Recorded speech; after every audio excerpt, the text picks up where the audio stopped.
এবার শাকিব খানকে নিয়ে কঠিন মন্তব্য করে সমালোচনার মুখে পড়লেন ভারতের জনপ্রিয় তারকা জিৎ এবং কোয়েল মল্লিক। হ্যাঁ দর্শক, শাকিব খানকে নিয়ে যা বললেন শুনলে আপনার চোখ কপালে উঠবে। তুফান এবং বরবাদের পরে এবার শাকিব খানের তাণ্ডব সিনেমা নিয়ে মিডিয়া পাড়ায় তোলপাড় শুরু হয়ে গিয়েছে। আর হবেই না বা কেন, বাংলা সিনেমার ইতিহাসে সর্বোচ্চ বাজেটের সিনেমা যে।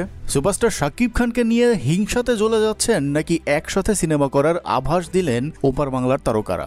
এক সাক্ষাৎকারে কোয়েল মল্লিক জানান, শাকিব খান এখন সুপারস্টার, সে চাইলে অ্যাকশন মুভিগুলোকে এগিয়ে নিয়ে যেতে পারবে, কিন্তু অভিনয় ভিত্তিক চরিত্রগুলো বা ওয়েব ফিল্মের মতো ভিন্নধর্মী চরিত্রে অভিনয় করতে সে পারবে না, যা করে দেখাচ্ছে আমাদের দেব এবং জিৎ। এদিকে জিৎ বলেন, সিনেমা হলো একটা শিল্প, যাকে সব শিল্পী মিলে এগিয়ে নিয়ে যেতে হবে। শাকিব খান এত দূর এসেছেন শুধুমাত্র তার ট্যালেন্ট এবং তার বাংলাদেশে কোনো প্রতিদ্বন্দ্বী নেই বলে। এমন হলে আমিও শাকিবের চেয়েও বড় সুপারস্টার হতে পারতাম, কারণ ভারতের জনসংখ্যা তো অনেক বেশি। জিৎ কিন্তু প্রায় স্পষ্ট হিংসে করেই কথাগুলো বললেন বলে আমার মনে হয়েছে। এদিকে কেউ বলছেন এখানে শাকিব খানকে ছোট করে কিছু বলেননি তারা, বরং শাকিব খান যেন ভারত বাংলাদেশের নায়ক নায়িকা নিয়ে মিলেমিশে ইন্ডাস্ট্রিতে কাজ করে সেটাই বলতে চেয়েছেন। তো ভিউয়ার্স, আপনার কাছে কি মনে হলো কমেন্ট করে জানাতে ভুলবেন না।